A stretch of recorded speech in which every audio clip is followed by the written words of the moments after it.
اعلی حضرت کی خاطر ہے جنت بنی، اعلی حضرت کی خاطر ہے جنت بنی، اور دوزخ بنی تھانوی کے لیے۔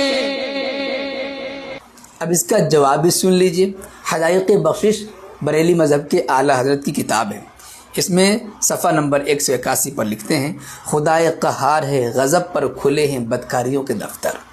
بچا لو آ کر شفیع معاشر تمہارا بندہ عذاب میں ہے۔ بریلی مذہب کے اعلی حضرت خود عذاب میں ہیں اور نہ جانے جہنم کے کس گڑھے میں کس طبقے میں ہوں گے،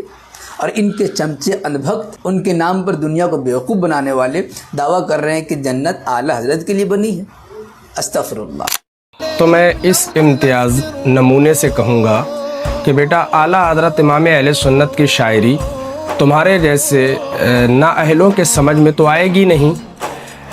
تمہارے بس کی بات نہیں ہے کہ اعلیٰ حضرت امام اہل سنت کی شاعری کو سمجھ سکو۔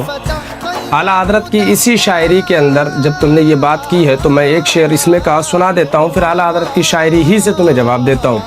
اعلیٰ حضرت امام اہل سنت نیچے فرماتے ہیں، کریم ایسا ملا کہ جس کے کھلے ہیں ہاتھ اور بھرے خزانے،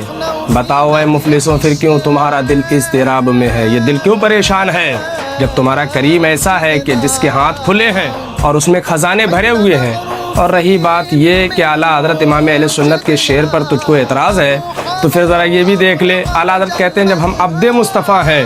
تو پھر ہمیں کیا ڈر ہو، فرماتے ہیں یا عبادی کہہ کے ہم کو شاہ نے اپنا بندہ کر لیا پھر تجھ کو کیا۔ اور اشرف علی تھانوی، رشید احمد گنگوئی، قاسم نانوتوی، خلیل احمد امبیٹوی اور جتنے بھی علماء دیوبند ہیں، تمہاری دوزخ میں سے تو ہم نے کچھ لینا ہی نہیں ہے نا، تمہاری دوزخ تمہیں مبارک، اور تم جہنم کے کس طبقے میں ہو یہ تو تم ہی جانتے ہو، اور ساتھ میں یہ بھی جائے گا خبیث۔ اعلیٰ حضرت کہتے ہیں تیری دوزخ سے تو کچھ چھینا نہیں، خلد میں پہنچا رضا پھر تجھ کو کیا۔